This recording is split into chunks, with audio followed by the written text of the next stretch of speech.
I first worked with Ryan in 2002. He and I were doing a fundraiser together, but we weren't on stage together and we never spoke, but after we had each done our part in the fundraiser, we were alone in the dressing room. And I said to him, I just said, Ryan, I really liked The Bad Seed. I thought it was terrific. And he didn't even look at me. He was like doing his makeup and he said, oh, did you? Uh-huh. And I was like, all right, he hates me.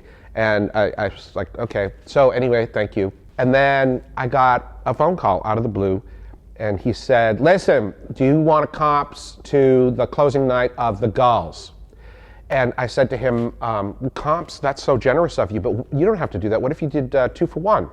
And I swear to God, that's why we became friends. Because I did not take advantage of his generosity.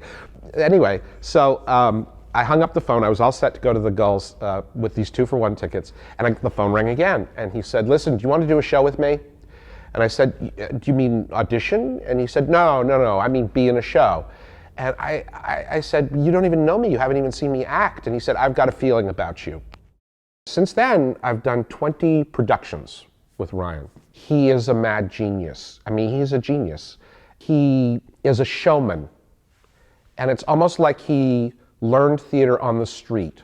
So a lot of that kind of actor talk that you learn in school of, well, what's my motivation and what's my backstory and what's my psychological gesture, is just not a part of the discussion. He is so audience directed. We have got to put on a good show. We have got to deserve not just the ticket price from the audience, but we have got to deserve their time.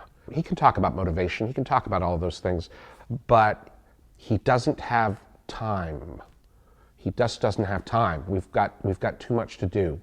So that's what it's like working with Ryan.